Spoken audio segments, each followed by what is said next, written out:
Can you hear me? Yes, I can. Can you hear me? Yeah, they're doing amazing jackhammering next door. Can you hear that? I can't hear it over my ambient noise in my hotel lobby. Sweet. Can you So hear this might mine? be the show of the year. Can you hear my ambient noise? I can't hear it over the jackhammering. Okay, perfect.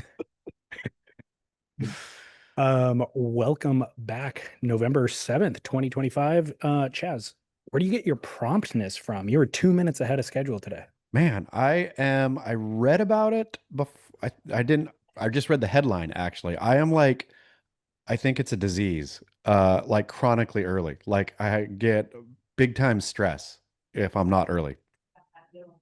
It doesn't jive with the rest of your personality. It doesn't at all. And the wife, who is actually successful and good at what she does, uh, is perpetually late. I mean, it's so weird. Like, I would never equate those things. I mean, I guess in one sense it makes sense.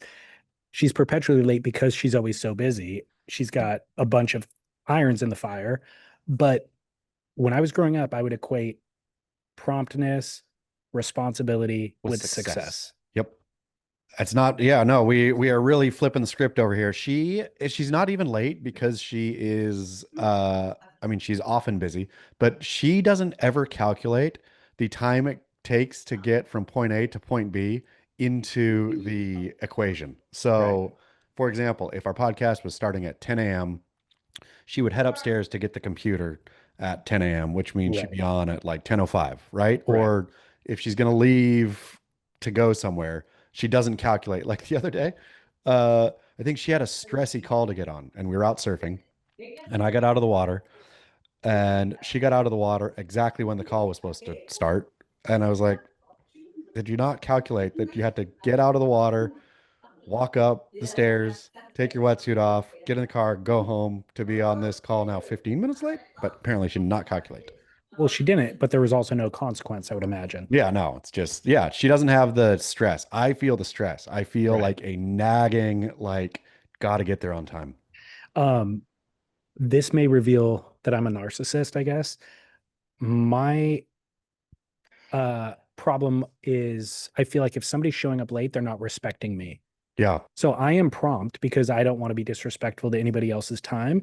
But if so, like we have a couple of family members who are perpetually 15 minutes behind, yeah. and we're sitting around for them waiting. And I'm that whole 15 minutes taking it personally. And especially when Lauren and I were the one who had a toddler or a newborn.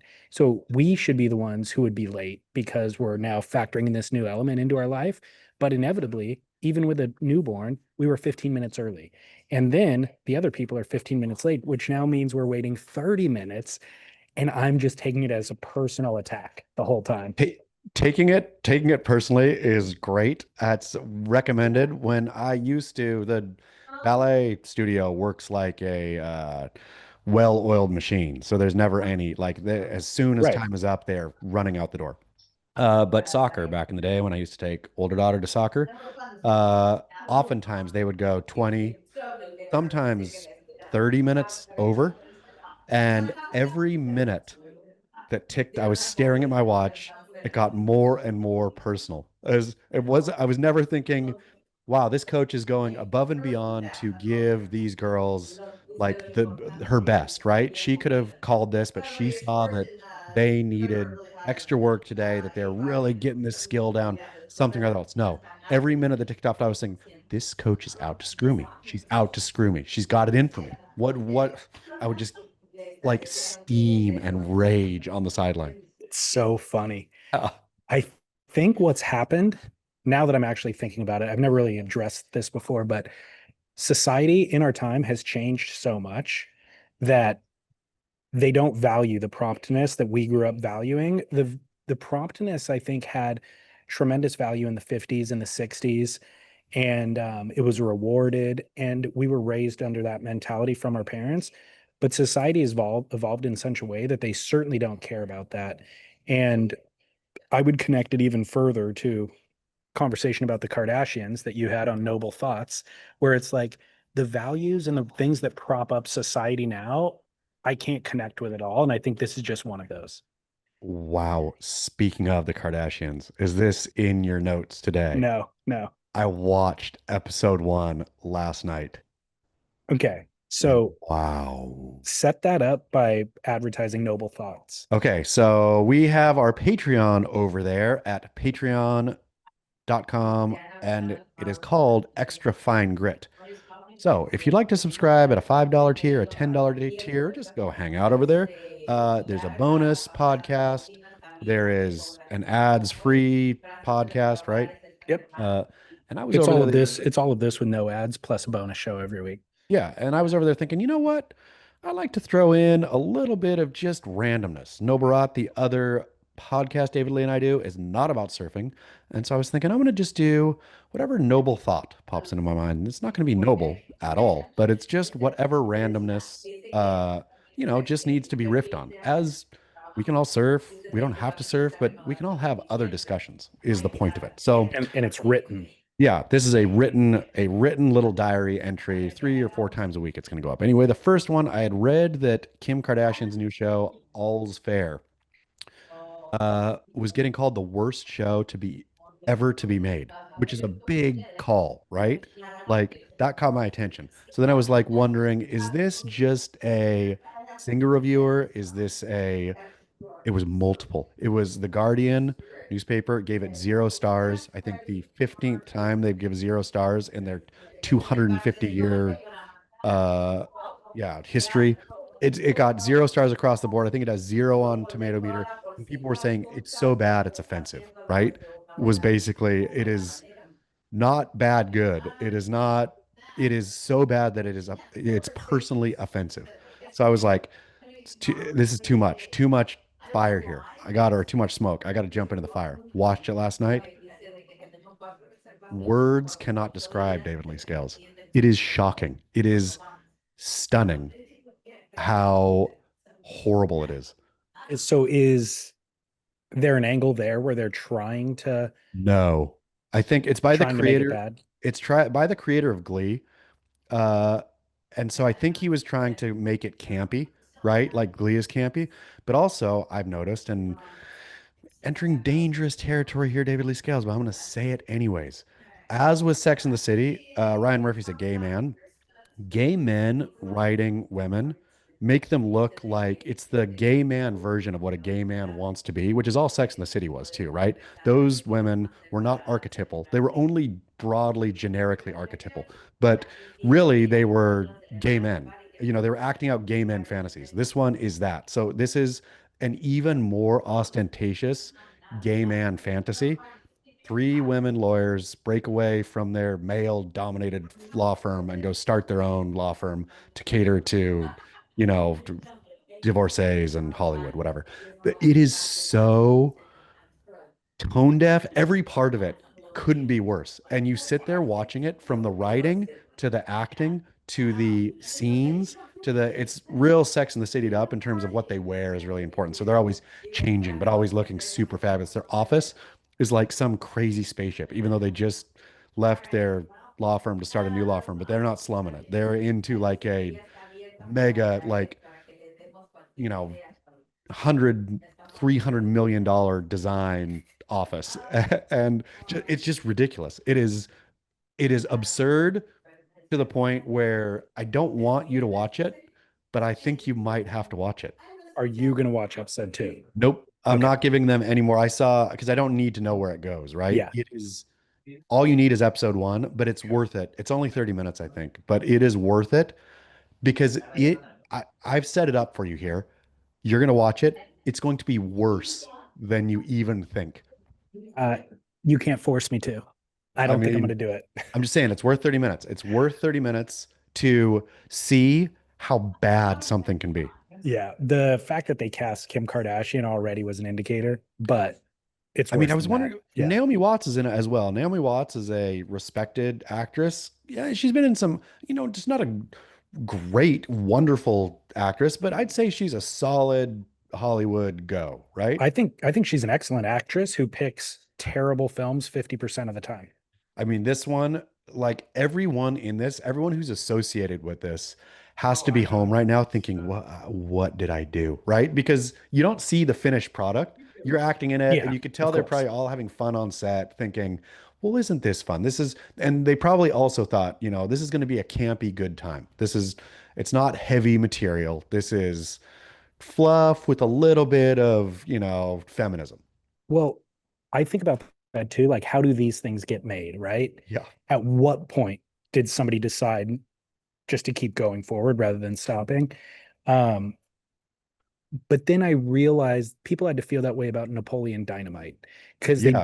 didn't see Jared Hess's final vision until it was literally showing on the big screen. Because I remember even hearing Heder or Heater talk about that, where he saw an early cut that didn't have like the music locked in and certain things, and he was like, "Oh no, this is What the am I worst doing? film of all time. Yeah. Why did I do this?" Yeah. And then once you see the actual final vision, it all comes together. So I could see people, Naomi Watts, for example, going along with it, thinking this looks terrible, but there will be a final sheen that sets a tone that then makes it all make sense. But apparently not.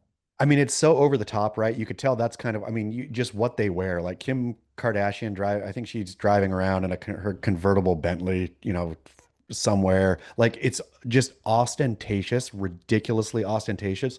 Their hair changes every scene into some, not just like, oh, it's in a ponytail and now it's down. It's like some crazy bouffant thing to then literally the next scene, it will be some crazy slicked sheen Yeah. thing where, and so I could see Doesn't how, exist anywhere near reality. no, and so I could see how when they were filming it, a Naomi Watts could have thought, okay, we're really pushing, yeah, again, campy absurdism, right? And it's going to be what the public wants.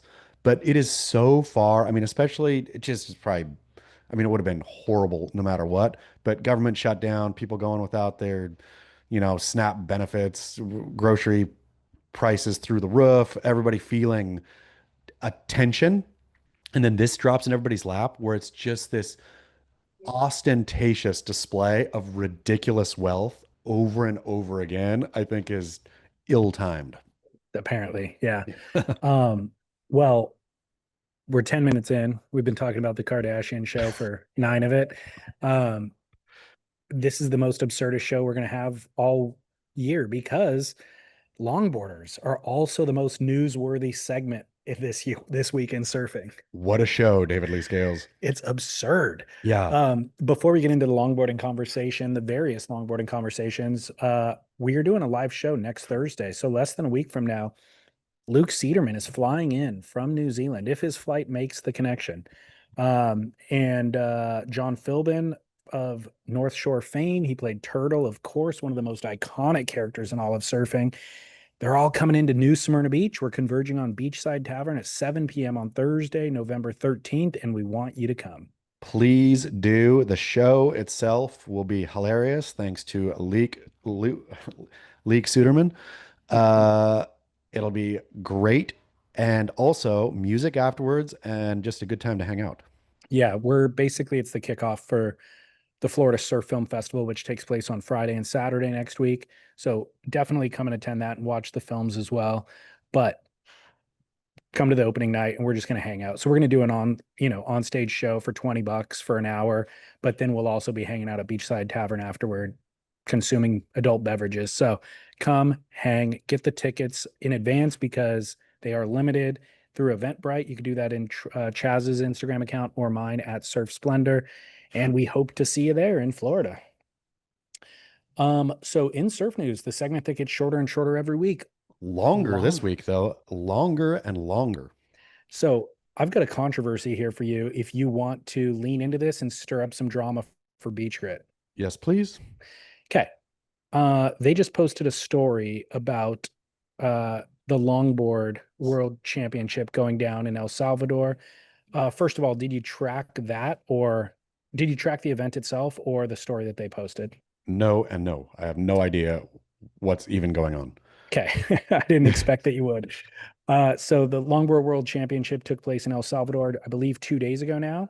And it was set up like a bracket format where um the person with the most points sits in the final bracket, and then people with lesser points are in the other brackets and they have to surf their way through. Okay. Makes sense. So the controversy that you can write is about Stab's article that they wrote about it. Oh The, t- yeah. the title is, quote, not only did he beat that freaking temper tantrum throwing goober, thank God, but he beat him on a board that he crafted himself. And then the subtitle says Joel Tudor celebrates the maiden longboard tour title of Kai Ellis Flint. So the story there being Kai Ellis Flint won the world title, and he did it on a self-shaped board, self-shaped and glassed, laminated from hand to finish by the guy himself. Great, no offense there, except for the fact if you factor in Rachel Tilley won on the women's side, she surfed 6 heats. So Kai won the world title on the men's side, deservedly. He surfed 2 heats. He Great. was in the second to last heat. He won that. Then he surfed against Frenchman. the temper tantrum throwing guy, and he won that on a self-shaped board, also notable. But Rachel Tilley, it's her third world title, which is newsworthy. Joel only has 3, so she now competes with Joel for that. She formerly, or still, is the youngest world title winner ever for the WSL/ASP, which is something that they gloss over because there's an asterisk next to it that she's the longboard, the youngest longboard, or she's a longboard winner, basically. But if you just compare her to everyone else who's won a world title for the ASP and the WSL, she is the youngest. She did it when she was 15 in China. So she's the youngest ever. She's now a 3-time ever. And she surfed from the very first heat of the day, went marathon, won 6 heats throughout the course of the day, back to back to back. And And Stab Magazine does not, they talk about her later in the article, at the bottom of the article, but that should absolutely be the headline. absolutely. Well, glad we can elevate Rachel Tilley here. I will Yes, elevate her on Beach Grit as well while shaming Stab. there you I go. feel that Stab, who wrote the article? Let's see. Ethan Davis. Don't know who Ethan Davis is, but I feel people have real beef against that French longboarder for some reason. I mean, I get that Instagram was hilarious, right? It was very, very funny to celebrate a longboard victory that way in Abu Dhabi while stomping around and really getting into it. That's funny. But aside from that, like what's beef with this dude? I think he's a high performance longboarder. So Joel has beef permanently for that. Yeah, but still, like, let's be all honest about this. This is longboarding we're talking about. Anytime longboarding elevates to surfing, taking surfing seriously is bad enough. Taking longboarding seriously is like all's fair. It is like an absurdist, weird, like, how do you do that? How does Joel have so much angst, such a giant chip on his shoulder? How do other people like, yeah, man, well, I'm on team this and Stab hopping right in thinking like, yeah, that goober, French goober, you're all longboarders. It's what you all are. Joel, you're chief goober. I think that is the precise thing that Joel takes umbrage with, is that the temper tantrum guy is taking it seriously. I think Joel would argue this is my lifestyle and I don't know. I live it. Joel takes it pretty damn seriously. Joel takes it seriously enough to block me on Instagram. Yeah. Well, to quote Joel from this article, quote, how you act in victory and defeat defines who you are as an athlete. Everyone's a great winner. Not everyone's a good, I'm sorry, everyone's a great winner. Not everyone's a good loser. Super proud of Kai for winning the way that he did. I mean, I thought Joel was gonna, now that I reread the quote, I thought that he was gonna say, not everybody's a great winner and Yeah. point at Edward, but I guess he didn't. I mean, maybe that's what he meant though. Let's be honest, The because first not the first everyone, line is, yeah, like that's just a weird thing to say. yeah, how you act in victory and defeat defines who you are as an athlete is, I think, what he was initially trying to say. Yes. Which I agree with. Like, again, we talked about it a little bit last week, but the expressing so much anger and intensity over that win, when the win is about longboarding, is the juxtaposition for me. If it was an MMA fight and you were that hyped up on Yeah. adrenaline, then it would make sense, I suppose.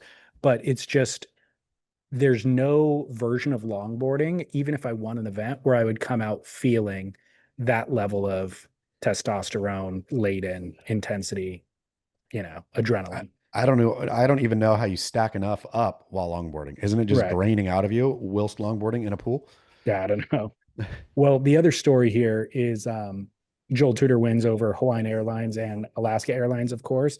Took to Instagram about a month ago, maybe 3 weeks ago, and complained that they would not let him fly with a longboard that was over 9 feet and 5 inches long. That story got picked up by national news, seen by untold millions number of people, so much so that they actually responded and altered their surfboard policy and eliminated fees. Good job, Joel Tudor. Fighting one. I'd make fun of you out of one side and then pat you on the back out of the other side. Yeah, take good on taking on the airlines.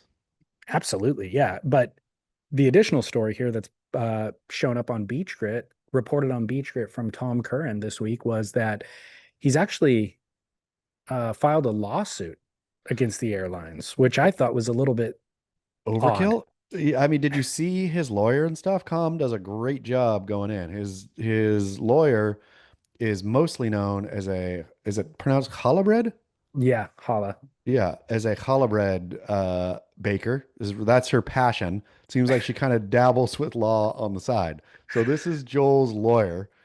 And It's so for the record, she's officially, that's just the way that Com wrote the story. She is a lawyer by day, but if you go to her Instagram it's all account, challah. she's into holla at Yeah, night. like way into it, way into it. I mean, it's Lawyer by publicly, day, holla by night. yeah, it's really, really good stuff. But anyway, uh, yeah, so I don't know if you got the policy changed, what are you suing for? Like, clearly, I'm sure what damages were there aside from, I guess you sue them to cover your ticket, your change fees? I'm sure they did that already. Yeah, I don't know. I think and I didn't actually look into this enough to fully make this assessment, but I wonder if you see an opportunity to not get rich quick, but there's an opportunity where the airlines have been taking advantage for a long period of time, and you can kind of hold them to account for this. Yeah, which I mean, he did, and good on him. I just wonder You can if, hold them like, to account retroactively. Like, but I look, you guys have wonder, been screwing people for decades. yeah, totally. But I wonder if Hala lawyer uh sees the story, hits Joel up and says, "Hey, look, Oh yeah. I take this on pro bono. We're gonna go get an extra 10. We're gonna squeeze an extra 10K out of these guys." Yeah, I mean, more than that even, Yeah, but I think Com wrote it's like a limit the 35K. 35K. It's Yeah. So I limited to guess maybe 35. they go 35. She's like, we split. You basically do nothing. You just put your name on it and you walk away with 17K. So that is kind of where I was thinking too, is not get rich quick, because you're not getting rich and it But you're won't be getting quick. some. But do you, my question is now for you, have you ever, knowing that other people do this, and we hear these stories periodically where somebody sues something, McDonald, this is an old one, but sues McDonald's for the coffee being too hot because they spilled it Yeah. on their lap. They walk with $15 million or something. Yes.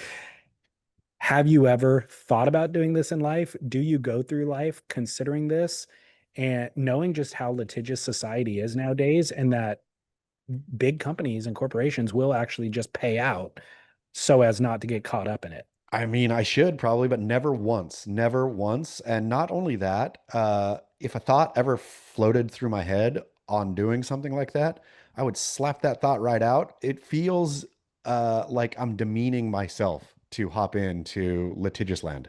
I thought that you would say that. That's exactly how I feel too. That I do not go through life that way at all. And even if something presented itself in my lap, I'd be like, too much Yeah, work. And like that company probably just made an error. It was like one employee that made the error. No big deal. I'm not going to hold them to account for it. Um, but I feel like I see this happening so frequently that I then start to question myself. I'm like, am I just the dummy who is just leaving stuff on the table here? Should I be thinking more like they think? I think we are dummies, but I think also at the end, you have to look at yourself in the mirror And I couldn't look myself in the mirror if I had sued McDonald's and won $15 million dollars because I was a dummy who spilled hot coffee on my lap. I Right. like, I could justify it probably during the day, but as soon as that lonely night comes and you're brushing your teeth, looking up in the mirror and thinking, you're that guy. You're the guy who screwed the system. The system's obviously screwing you. So you joined them instead of trying to beat them. So where my devil on one shoulder starts kicking in is, yeah, you're awake at night thinking that, but you're in the mansion. You're in a mansion. You're looking up at the ceiling of a mansion, and it got paid out by an insurance company. It's not like some lowly dude at McDonald's lost his job and now he can't pay his bills because you did this. It was the insurance company who's been bilking all of us all along. That those would be able the justifications I would be able to make during the day. And again, like no love for McDonald's, no love for insurance, but also like, why is our healthcare system so busted? It's so busted for a whole lot of reasons, but part of it is that people malpractice it up, all the time. And I know oftentimes, of course, like it's lives are wrecked because a doctor has been egregiously, you know, sloppy in his work or her work.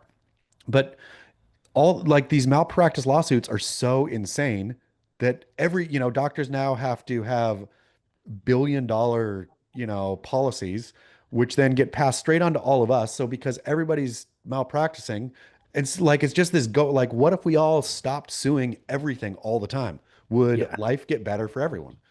I mean, I would love to get an understanding of what percentage of those lawsuits are of lawsuits in general that are filed are frivolous Yeah, versus legit. And I guarantee you it's more than 50%. gotta be. It's clogging up the system and driving the cost up for everybody else. When I, was up in LA yesterday driving home, and of course this is, you drive around Vegas, every billboard is a injury lawyer billboard. Yeah. Now it's in LA too. It's literally beside a Stella Rosa. Have you ever had Stella Rosa? Hell no. I've seen those billboards in LA though, and I always wonder that. I'm like, wow, who's drinking that? Yeah. But so there's one Stella Rosa, and then the rest of them are all personal injury lawyers. And I'm thinking, there's enough, all of, not everybody's out there getting legitimately injured by somebody. Uh, all these are ambulance chasers. All of these are, hey, did you fall down somewhere today? Was there anyone nearby who you could blame? We got this. We got you. It, it's hilarious. I've had this conversation actually before.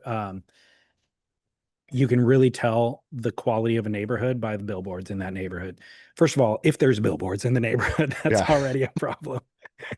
But you'll often see them on the freeway leading into a neighborhood. But I won't reveal the business name. But I was arriving at a business a couple of years ago, and I mentioned that to the owner of that business. I was like, dude, this area is sketch because coming up the freeway, you know, you'll see Lexus dealership billboards and jewelry, the Rolex jeweler. There's a jeweler over here. And you're like, wow, okay. Then you get a little bit further and you start seeing the Stella Rosa. You start seeing that. Well, in this particular neighborhood, I pull off into the neighborhood and there's a billboard for dental work. Like we will fill your cavity for $38. And I'm like, Steal. I don't know that I want to really be cutting costs when it comes to dental work. Like I'll Yeah. just pay, send me to the best dentist, actually. That's what I want. Then the next billboard was stop elderly abuse. Nice. And I was Quality. like, number one, I didn't know elderly abuse was a problem. Like you beat your grandma because she's being too ornery or something. Is that a thing? I didn't know that, right? And then secondly, I was like, does the billboard have any efficacy at all? If you are a grandma beater and you're driving home in a rage to beat that grandma, and you see the billboard that says stop elder abuse and there's a number on it, do you have a thought where you're like, you know what? Let me call the hotline, get some Yeah. help here. Or maybe it's for your wife. You're the beater, and your wife is like, man, I'm having a hard time watching my husband beat granny. I'm going to call that hotline and get some advice for how to do this. Like, I would what I, is happening in that I would neighborhood? imagine the moral of the abuse is neglect. It's like some granny who's like in the, oh man, son-in-law had to take granny on and didn't want granny, didn't sign up for this. So puts Granny basically in a shed, right? And so I bet the hotline's for if you're a neighbor and you see a granny in a shed, call and tattle on dude putting Granny in the shed. It only makes slightly more sense to me now.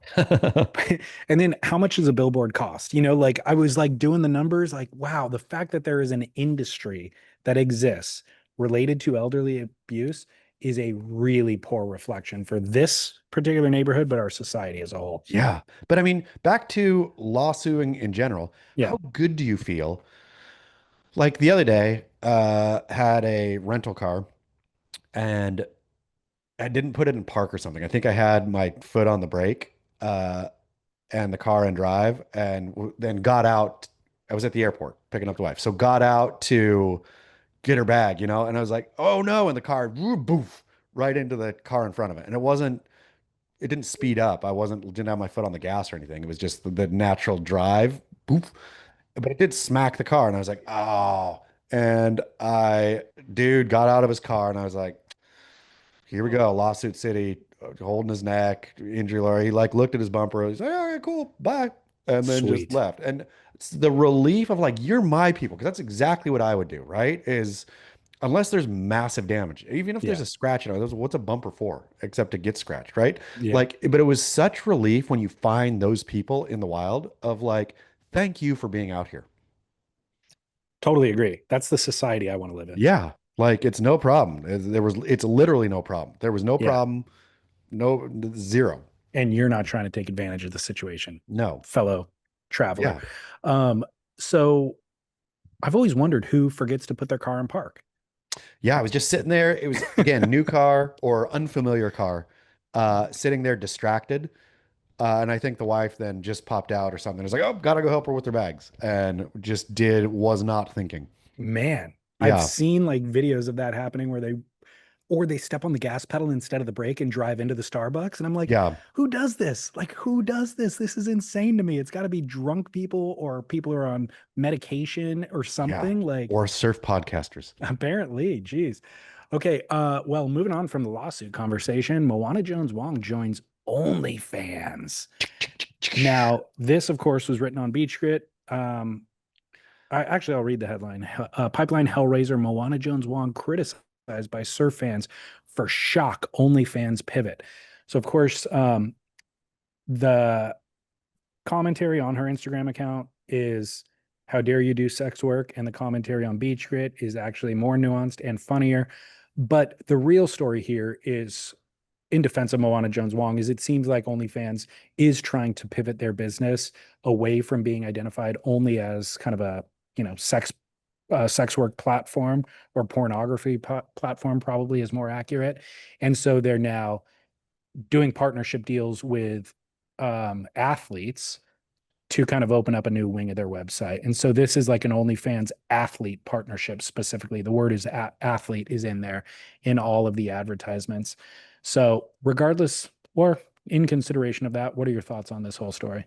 I mean, was it Nathan Florence on OnlyFans as Yeah. well? There's Billy Kemper tried for a while. yeah, Billy Kemper is on OnlyFans, I think. They, for the record, they were on OnlyFans or they announced that they were launching on that platform at some point. I don't know that they still are. Yeah, well, I mean, that's what I would imagine. I would imagine that OnlyFans attempted pivot to get out of the porn game. Uh, it's a tough sell because what do I want from uh Jones Wong? To watch her get barreled at pipe. No, like I can watch that, Oh, you on mean in the video. only on the Yeah, like OnlyFans content? Yeah. what content is she going to provide where I could fully see signing up for I've never even been to OnlyFans, but I could see signing up for an OnlyFans account if it was someone who was going to give me some knowledge or insight that I both wanted and couldn't get anywhere else. Like, I, Well, it their their goal is to treat it like any other paywalled platform. Patreon, where we're at, you do bonus content. So sure. you give people some content and then you give them more content if they sign up. I know you sign up for Eric Logan's Substack account, right? Yeah, of course. I could get it fed daily or weekly, however often he writes it. Exactly. I So just when So that would be what she would do. It's just that she's not known for, I think in her Instagram post, she said additional travel insights and workout regimens and stuff like Yeah. that. Well, she wasn't known for any of that stuff in No. advance. And So nobody there's no, cares. yeah, So what she's gonna get is ostensibly, as I imagine this playing out, she'll get a pervy dude or some pervy dudes who try to lead her down the pernicious path, right? They're gonna be, hey, this is all great, but I would cough up some real money for, a little bikini shot. And then how about we lose that bikini? I would imagine that that's the way this goes, right? Not that she'll do it or participate in that, but because who cares? Who literally cares about her? I have zero care about her other than watching her get barreled a pipe during a right, contest. right. Yeah, that's all I need to see from her as well. Yeah. Um, so I had two thoughts here. Shocked, I guess I shouldn't be shocked, but the people who are dismayed in the comment section that she would be like, there was people who were identifying as Christian. They wrote that and said, I know you're a believer in God too. How dare you go sell your wares on this platform, regardless whether you're getting naked or not, kind of a thing. And I'm just like, I don't understand how you would even care or enforce your morality on her or one way or the other. Like you being offended by this, you being delicate enough to be offended by this is kind of crazy to me. But then the other thought that I had was, why is OnlyFans even trying to do this pivot to athlete partnerships? Porn is, and they've proven, the OnlyFans themselves has proven, is far more profitable, far more bigger user base. You know what I mean? Like it is, you guys are you have this market corner that is like printing money. Why would you try to then go get into a much, much smaller market with a much, much smaller corner to try to get a couple of pennies out? I think it's straight up sports washing, right? Like nobody at OnlyFans wants to feel like they work for a porn website. Nobody, the owner probably doesn't feel like he wants to own a porn website. That is what it is. Let's be quite frank, but nobody wants that feeling there. And so it's worth them even losing money to go publicly facing saying, no, on OnlyFans, sure, there's that content, but we have authors who will teach you how to, write a book better, or we'll have these athletes who show you their blah blah blah. I bet none of those, I bet maybe one or two of those accounts is successful. Again, like if there was some crypto investment dude on there and he was given, you know, real-time hot takes and you were into that and you were going to learn something and, all of this kind of stuff. I could see how something like that would work on OnlyFans. But otherwise, I feel all of this is loss leading just to make employees, management, investors, if they have investors, feel better about the end product. That makes a lot of sense now because I think the reason that Playboy has built the giant empire that they built was by being soft core, not hardcore. And not only softcore, what Playboy could also lean on is have published some of the best writers of the 20th century have written for Playboy. I mean, Yeah. a who's who of, you know, so they went out and of course, the joke of, oh, I get Playboy for the articles or whatever. People did though eventually. I mean, but those articles weren't what was making Playboy fly off the shelves. It was the nudity, Right. but you could wash that and say, no, we are a sophisticated magazine. We have great articles. We have insightful news. We have, and we have this. Maybe OnlyFans can actually take a page out of that book and get your noble thoughts posted over there. Let's hope. If OnlyFans people, if you're listening, I'm ready. You want to start publishing the written word OnlyFans? Yep. Well, good luck, Moana Jones Wong. And then for anybody who thinks we're skirting around the conversation of Mahina Florence doing Playboy, we did a deep dive on it over on Extra Fine Grit. Yeah. So there's incentive right there to get on Patreon and go get that episode. The deepest dive. The deepest. We're not skirting it at all. We did. Nope. Had thoughts. Okay. Listener email coming through. I would just want to say this is Eric in Santa Barbara. Eric, I haven't replied to your emails even when I've read them on the show, but I just want to say thank you. Eric submits killer content. I think Eric was the one who wrote the birder email, Oh yeah. Nice. Thank which you, I Eric. thought which I thought was Really, really well worded. It was a phenomenal story, and obviously spun off into a bunch of other conversations. So here's another from Eric in Santa Barbara. It says, DLS and Chaz, may I be so bold as to introduce a topic that could lead to a new segment in the show? A topic we have all discussed before, a topic we have experienced so regularly with such never-ending frequency that it is like the very air we breathe, and therefore sometimes taken for granted. Regulation stories. We need regulation stories. And by regulation, he means stories of people being regulated in the in the lineup. lineup. Yeah. Yeah. So they are tools to live by daily. Why do I bring this up? Why do I bring this up now? I'll tell you F and why. My local has been invaded by kooks, kooks that get in the way, kooks that turn their boards sideways and panic when they should duck dive and give you nowhere to go. Kooks that cause dings that need professional repair. Money is lost due to kooks, dear listener. Lord help us. And my local beach is Rincon. Kooks have no business at Rincon, and everyone knows this, or should. My board is a custom CI 2 happy, and it's been violated and required ding repair. That's F and Y. I think in this day and age, and given this audience, we can stick to stories of the receiving end for now. We're adults here. We've been at this. We've been regulated. We've been regulated. It's made us who we are. I've earned the hair on my chest. I'm proud of that. Do we need to be bros on a podcast bragging about how we regulated some poor kook? Not today. Let's start with humility. Let's feel our roots, our origin stories, and then go out into the world and make change. I was a Grom, I got regulated, and I am better for it. One day, at then popular beach back in the 805 in California, I decided to drop in on a guy. My age, 14. I felt like I was in the sweet spot age where I could claim childhood when it suited me or be an adult where possible.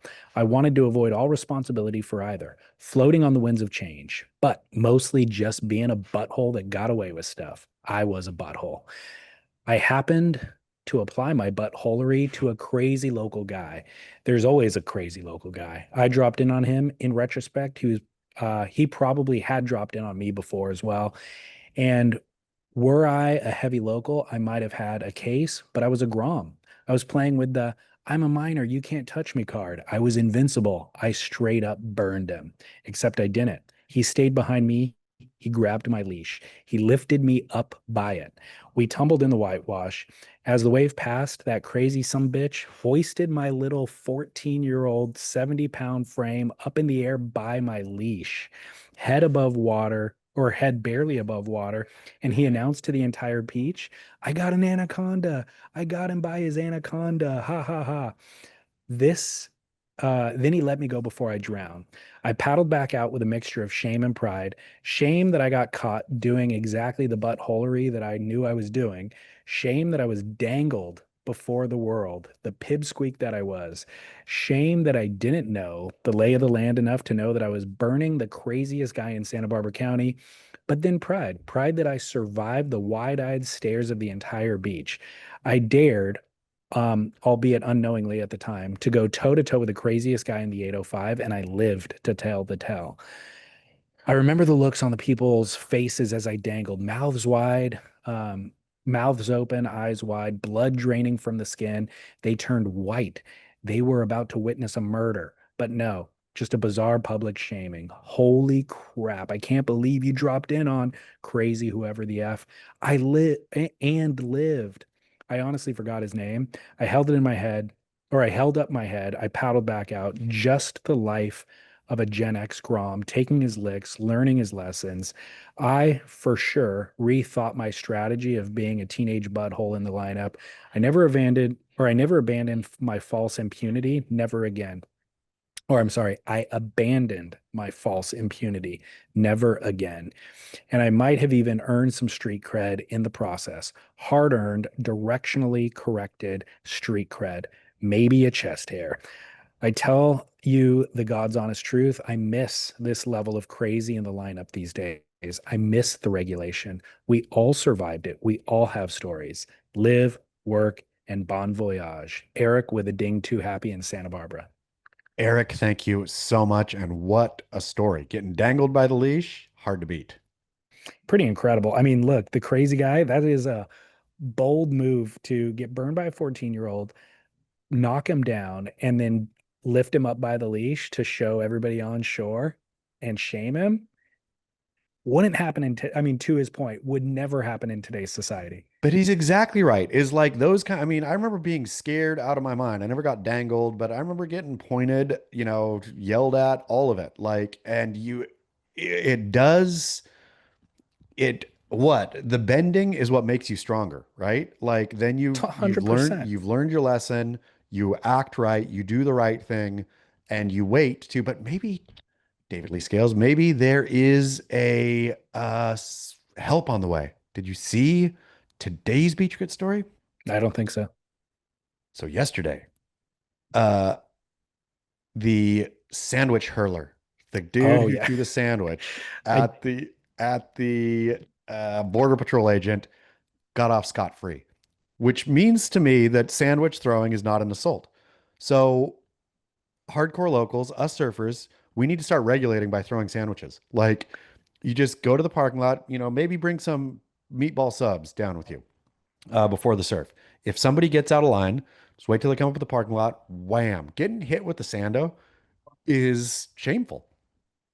So this I did see this story, read it, and it's actually in my barrel or Nas, but we can address it now. A barrel or Nas throwing a sandwich at somebody, at your enemy. Barrel. And I think barrel too, because I wanted that sandwich. Like it Yeah. comes at a cost to Yeah. me.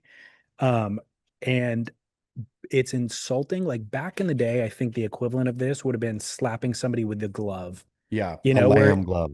yeah, it's Kid's glove. like it's very um shameful. Yeah. Like if you get slapped by that, if you get hit by a meatball sub, by the way, those stain, Yeah. meatballs stain, tomato sauce stains. So it's like now you're punished, but you're publicly shamed. It's embarrassing.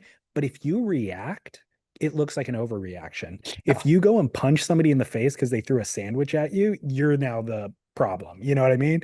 So it's this perfect little deft punishment that really gets the point across. The border patrol agent who got the sandwich thrown at him had to testify in court, and which so this any time this is elevated, and I don't think he elevated it himself. Like it was, I think the city wanted to, or whoever administration wanted to shame this dude, and so I think they tried to really legit get him on felony assault for this sandwich throw. But in any case, he so officer had to testify, said how even his test he said he felt it the sandwich hit through his ballistics vest, uh and it put mustard on his shirt and put some onion on his radio. He had to literally say this, and then he goes on to say how his colleagues made fun of him. They bought him like a stuffed sandwich, I think, or something like that.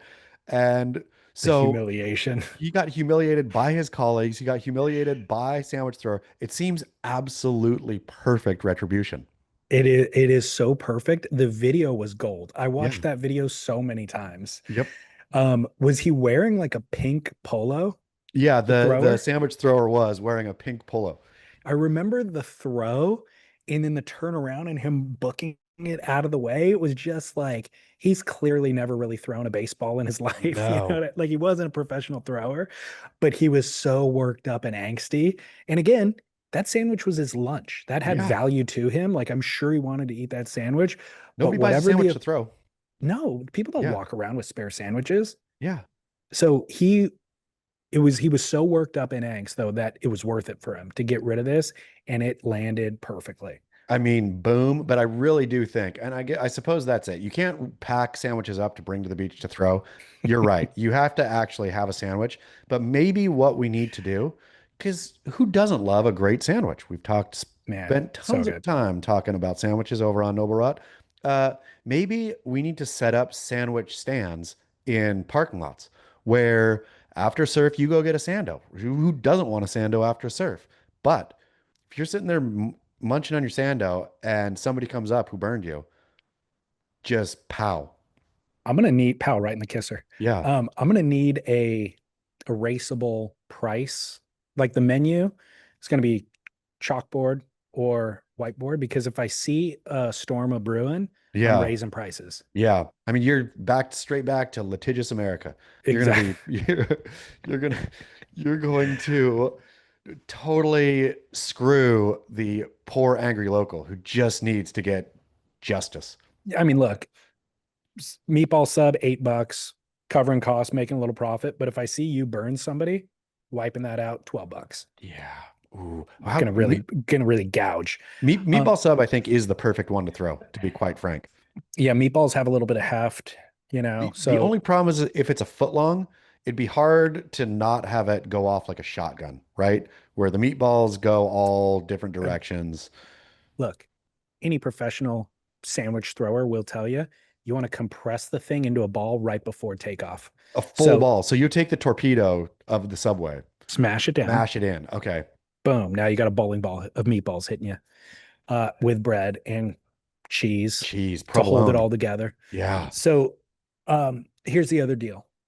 The reason why we don't, back to Eric with a ding too happy in Santa Barbara, the reason why we don't see significant regulation in the lineup is because, or regulation at all, is because um, it used to be those things that were doled out back in my era and prior were done to prove a point to the kid, but not to permanently damage the kid, right? It was like, if you're out here, we want to create an order out here. And if you're going to continue to be out here, you have to operate within this order. And so that's the level of punishment that was leveled. But I feel society as a whole has gotten to the way that, like, sometimes punishments are permanent. People will beat somebody until they have head trauma that they never recover from and they become a vegetable. Or those are at least the news stories that we hear. And so it's over, society is kind of overcorrected where it's like, oh, now you can't put your hands on anybody because things got too out of control for a period of time. So that's why we don't see it. But that's also why the sandwich is the perfect solution here. Sandwich is a perfect solution. The problem in surfing, though, I will say, is that back when we were getting regulated because we were in the wrong, but also we wanted to be part of this society, right? We Yes, wanted to rise up through the ranks and maybe not be the regulator one day, but be out there sitting next to the regulator, getting our waves. We've come up through the ranks. The problem is your COVID learner, whatever, all these new people clogging Rincon, they don't want to be part of the society. They're doing it their own way. right. They've come in, they don't want to be part of surf culture. They want to be out there surfing, but that's it. They don't care about the history. They don't care about any part of it other than, I will know I'm having fun, I'm getting us a couple waves. That's a good point. That Like, does make it a lot more complicated. because then you regulate them and they're not learning a lesson. Like you can get them. I mean, if you could regulate them out of the water that day, then you're doing a favor for everyone.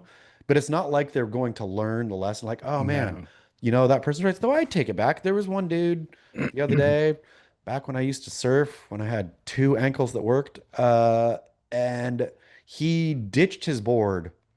I think I might have shared the story. He ditched his board right in front of me, and it wasn't that big a wave. It was like maybe 3 to 4, right?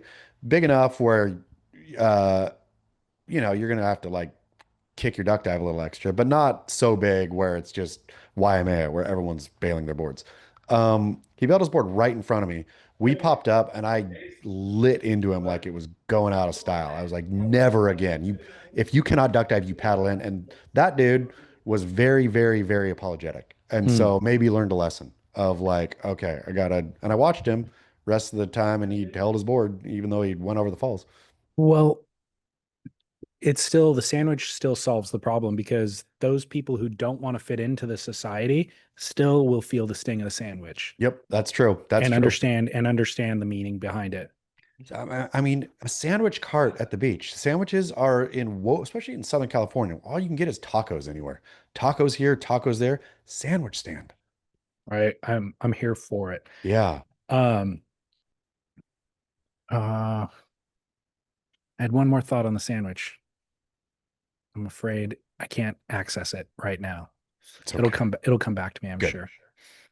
Um, okay, well, let's go to commercial break and then we'll come back with follow up from last week's candy corn conversation and then some barrel or Nas. All right, Chaz, welcome back to the show. Oh, I know what I was going to say about the sandwich Way conversation. to way to tease people all the way through the commercial break. Uh, that original request from Eric in Santa Barbara was for other people to send in their regulation stories. So please send in your regulation stories. Have you ever been regulated? And funny ones like Eric's are very appreciated. They're always funny in hindsight, I feel. I mean, every regulation story is true. Do you have one where you were regulated? I mean, there was all of mine have gone into the mush of a similar thing of like, they all happened when I was well younger, like out in Santa Cruz as a, 13-year-old kind of thing, and just not knowing, like, and getting pointed, down the beach or whatever. But there was probably a number of those, but all had a similar, you know, we're all similar. And so yeah, I don't have a good one. It's funny that you say that. I think of one, but I think it's because I've told it. And so now I always think of that one because I set it in like, you know, planted it at some point as being the one that I would tell. But now that you said Santa Cruz, I actually remember Anthony Rufo made fun of me one time. That's a pretty good one. Yeah, we were checking the waves and he was there and he was like down the railing a little ways and I even identified him in advance and told my buddy, I was like, I think that's Anthony Rufo. And then somebody caught a wave and I commented on the person who surfed that wave. Like I thought it was cool and I like expressed a little joy or something. And then he made fun of me. He like mimicked what I did and like laughed and pointed. And I was like, I don't Amazing. think yeah, yeah. I don't remember exactly what he said, but it was like totally shamed me. Like, and it was exactly of that era and of that place where it's like, you never act like anything's cool. Even if somebody did something cool, if I did something cool, definitely don't claim it. And if somebody else did something cool, definitely don't praise them. You keep your head down and you keep trying. Santa Cruz back then would really it struck terror into my young heart. But it's also the kind of terror that I wanted, right? I was Yeah, like, exactly. this is the big leagues here. And I'm dabbling, I'm not there, but I am around. I'm on the fringes of the big leagues. Totally. Um, One other one that I thought of too is on the North Shore one time when I was really young, probably like 16 or 17. I was walking to check the waves at like not a super well-known spot and rumors of maybe there being localism or whatever. And as I was walking away from the car park, there's like bushes by the car park, dudes like randomly hanging out. And as I was walking down towards the waves, a rock flew past my head and lodged itself in the sand right in front of me. And I was like, because I'm looking out at the ocean, and so they were in the bushes behind me and I think tried not to hit me, but intentionally tried to get it whizzing past my head and lodging right into the sand. And I like saw that and I kind of realized what it meant. And I like looked behind me and saw where everybody was. And I'm like, I think I'm Not out of surfing today. here. Yeah, Go not gonna surf elsewhere. this wave today. Yeah. But the one that I've told before, and maybe even told it to you on the show, was surfing Newport Beach one time, probably 16, 17, something like that. And a loc dog burned me, like a 45-year-old dude, um, burned me on a wave. And instead of just taking it, I kicked my board at him but again, not trying to hit him, just like those guys weren't trying to hit me with a rock. I was just doing it because I think I saw like Chris Ward do it in a Lost film and I thought it looked cool and he was badass. So I'm going to do this just to look cool to my other friend that I'm surfing with, but with no intention of trying to hit that guy and actually hoping that guy doesn't see it, Yeah. He freaking saw it and kicked out of the wave. And then we're both standing in like waist deep water and he charged at me like he was going to freaking punch me like straight like 45-year-old man 16-year-old kid charged at me like bull rushed and then stopped within like 3 inches of my face and just screamed at me. Dude, I saw my life flash before my eyes. I thought I was dead. I left the water, never did that again in my life. Did you not paddle back out? No. Yeah, I'm sure in his tirade he said to leave and I was like, I was so you're scared right. I'm like probably can't even surf anyways at this point, Yeah, yeah. Oof. But Yeah, regulated, properly totally regulated. totally regulated. Um, so So last week we were talking about candy corn, and I just randomly threw out the name Brock's, the candy Yes, company, of course.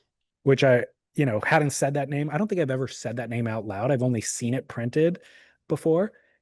Somebody emailed me, they go, "Hey, by the way, Brock's story is really interesting." So I clicked over to the Wikipedia on them. Can I give you a quick rundown? Please do. In 1904, Emil J. Brock invested his $1,000 life savings in a storefront candy store located on the corner of North Avenue and Town Street in Chicago, Illinois. So let's stop right there. $1,000 in 1904. A storefront. I mean, that's a lot of money in Yeah, 1904. that's like a king's ransom. Yeah. So he named it Brock's Palace of Sweets. And with his sons, Edwin and Frank, he started with one kettle, investing in additional equipment. He was able to lower his, and then eventually investing in additional equipment, he was able to lower his production costs and sell his candy for 20 cents per pound, well below the typical 50 cents per pound that his competitors were charging. So he's I mean, undercutting them. this seems like Brock's of today, though. This seems like when you get to see that Brock's box of candies at CVS, it's a solid $20 less than C's. Yeah, you're right. It's still the Totally. same business model. Exactly. So he did that in 1904. So by 1911, his production had reached 50,000 pounds per week. Wow. Imagine that. And then by 1923, Brock had four factories operating at full capacity. He then invested $5 million into a new factory beginning construction in 1921. They gave you the street address. They consolidated all those factories into that one building. And at the time, the company was producing 127 varieties of candy and had a capacity of 2.25 million pounds per year. Over the years, the plant expanded, investments in new processes were made, including a chocolate grinding plant. In 1984, an electrical spark ignited cornstarch, causing a massive explosion on the plant's third floor that killed 11 employees and injured 18 others. Much of the north side was destroyed. Reconstruction brought that plant back. Basically, the other main point I want to get out of this is at its peak, 4,500 employees worked there. The plant was abandoned in 2003, and the new owners took over operations and they moved the production down to Mexico. But in 2007, the film was purchased for, or I'm sorry, the building was purchased for the film The Dark Knight, Ooh. and they blew it up in the film. Wow. Look at that. A whole Brock story. Yeah. So, and then they go on to say like it's been purchased and sold a bunch of different times and like operates under some other conglomerate now. And I think at its height, it was worth a lot of money. And then it's actually not valued very well today. But the idea of that growth from nothing to something, and then the big building that did all of the big business was actually blown up in the Dark Knight, I thought was fascinating. Love it all. Yeah. Super cool. Okay. Barrel or nah? Email came in with a subject line that said neoprene flags with a question mark. And he says, "Hey, DLS and Chaz, I need you to weigh in on something that produced an irrational sense of anger in my belly. And with the impending tourist onslaught in this particular New Zealand town set to begin, it's already starting again. The wetsuit wing mirror parade. You know exactly what I'm talking about. Every second rental car and camper van cruising through with neoprene flapping in the breeze like it's some sort of tribal flag. Driving to the supermarket, swinging past the yoga retreat for a turmeric latte, probably doing a loop through town twice just to make sure that everyone sees that you are a surfer. When did this become a thing? Back in the day, you wouldn't dare leave your wetsuit hanging off your vehicle in the car park unless you wanted it to mysteriously vanish. Now every blow-in and weekend warrior is treating their wing mirror like it's a mobile billboard for their surfing credentials. It's contagious. It gets worse every year. And let's be honest, what are you actually afraid of here? A slightly damp wetsuit in the boot? It's the 15 minutes of drying time during your coastal cruise really going to achieve anything? Or is this just another transplant humble brag of surfing? Or this, just letting everyone know that you surf? You know, in case the twin fin mid-length baking on the roof rack wasn't an obvious sign enough. Let's be honest here. Not only is that neoprene blocking your mirror, but it's also blocking any capacity for self-reflection on how utterly kooky you all look. So I'm putting it to you. Wetsuit wing mirror wetsuit waving, barrel or not. Cheers, Drew. Okay, so we've already done this one, if I recall, but I'm so glad because some of these things, when they first come up, I have one feeling on it, right? And now I've been pondering if we have done this one, it's been a couple years ago. Yeah, So I've had a couple years to ponder this. I've seen it explode also, and it is a no barrel. Jumped the, not that it's jumped the shark, but it's something kooky to do. It's something kooky and pointless. well, to his point, if you're driving at any sort of a distance and speed to make it that much drier, the thing would blow off. Yeah. Like you're not get Or flap itself, like flap its seams out, basically. It's not totally. good for the suit. It's not it's not a really effective way of doing it. Like if you were on the 5 freeway, your wetsuit would be gone. Yeah, So you're driving the super slow path to your home is not really having that major of an effect on drying the wetsuit. So it's strictly performative. exactly. And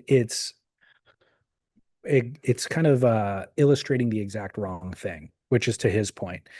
Um, you're identifying yourself as a kook, is what it's Yeah. identifying. You don't realize that, but you are identifying yourself as a kook, so you're making a major misstep. You're also identifying yourself as a full-on trend follower, a sheep, like all of it, right? Because nobody, the first guy who did that, I could think, oh, look at that. That's a novel way of bringing your wetsuit home, right? The fact that everybody has seen that now and is aping it is what makes it embarrassing. Nobody had that Totally. original, I mean, somebody had that original thought 3 years ago. Everybody who has done it since has seen it and thinks that looks cool. They don't think Totally. that looks functional. They think that looks cool, Yeah. that's what makes it embarrassing. It is embarrassing. If anybody here is listening, uh it's kind of it's one of those kook and current situation. This is not a kook and current, but in with kook or current where you have to look at yourself in the mirror and you go, I'm clearly not a current, so I got to be a kook. So Yeah, if you're doing this and you're thinking, I know it makes sense for me, it's like, no, buddy, I hate it to tell doesn't. you, look harder in the mirror. It doesn't make sense for It anyone. it I doesn't. mean, And to his point, you're blocking the purpose of your mirror, which is and now again, problematic. I think I probably gave it a barrel a couple years ago when it first came up because I was like, why not? Right? Who cares?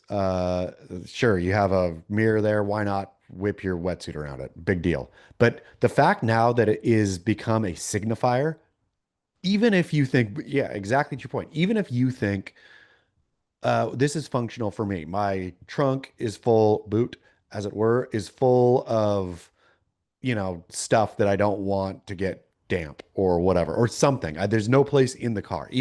Let's give the benefit of the doubt. There's no place in the car. Yeah, there's some place in the car because what you're doing though now is purely it's identity based. No matter how you convince yourself, "No, there's no place for it." Nope. You are trying to identify. You're being a tryhard. It is too try hardy. I this again might reveal something about myself inadvertently. I had through the vast majority of my life, I've had the opposite impulse, which was to never identify as a surfer.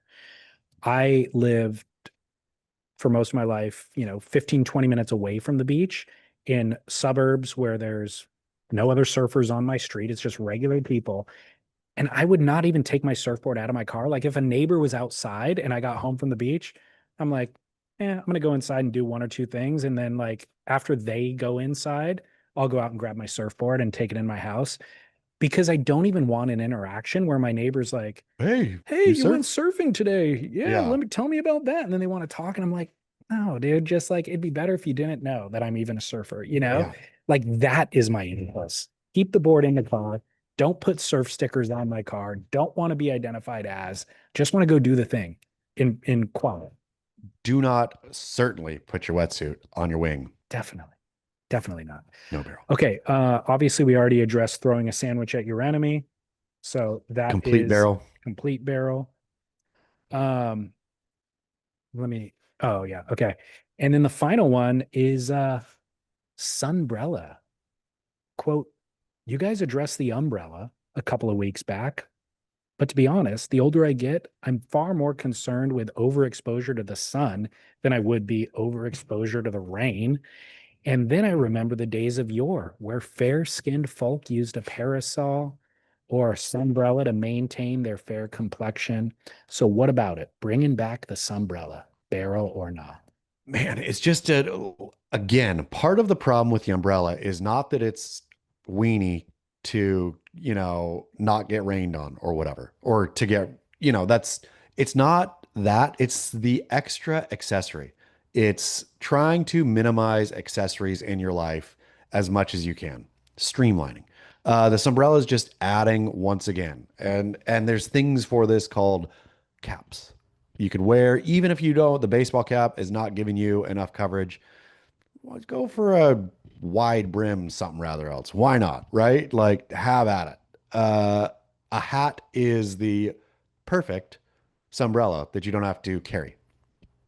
Would you do an umbrella at the beach if you were camping out at the beach for the day? Great point. And yes, I do love an umbrella situation at the beach. When you are at the beach, if you're really going down there all day and it's just going to be relentless sun all day, having a little shade is such a luxury. So worth it, worth the all of the effort for the beach umbrella. And they vastly improved the beach umbrella, I've got to say. Like, Yeah. we're at the point now where we just have like a tent that you like packs up this small, you Yep. throw it basically, and the thing like expands into a tent somehow, and it breaks down super easily, and you can get inside there, protect the kids, obviously. It's kind of incredible. It's the shade. If there's no trees or whatnot providing shade at the beach Uh, already, shade at the beach is luxury. it really is. My favorite, no need for a sunbrella, no need for even a hat. My favorite thing to protect for sun, especially if you're like in the equatorial regions, like a Turkish towel that you can wrap around your head. Yep. That thin, lightweight cloth provides sun protection, but it is so lightweight. You would think wrapping your head up in a towel is going to make you hotter. It doesn't. It keeps you cooler because of that. You could actually get the thing wet, dampen it, wring it out, and then wrap it around. It provides like an air conditioning element. Those things are incredible. The Arabs knew what they were doing. They really do. They Yeah. really do. When it comes to Okay, desert living. good. Well, I think we solved it. Fantastic. Good show. Anything else Just to deliver? come out. Beachside Tavern, less than a week now. Time is ticking. Get your tickets. Guess what? What? They are watches. I just got a shipping notification from them yesterday. They're sending me watches out for John Philbin and Raglan, Luke Cedarman. Boom and boom. Welcome to the team, boys. Welcome, Luke. Welcome, John. Team Vayer, a fine place to be. I know they're going to be psyched, and Vayer will be psyched to be worn on their wrists, of course. And then if you want to hook yourself up with a Vayer, you can get it at 15% off at vayerwatches.com/surf splendor. Where'd you get that NATO strap? Did that come with it? This one? Is that a new strap on it? Nope. This is always a strap. It's Oh, just is the that the rubber one rubber? that comes That's the with. rubber one. Oh, okay. Yeah. I thought it was looked like the canvas one. Nope. All right, cool, man. Well, thanks, listeners. Join us on Noble Rot over on Monday on any public feed. You can find that on Spotify or Apple or whatever. And then the bonus show, Extra Fine Grit, over on Patreon. Fantastic. All right. See you then. Keep work.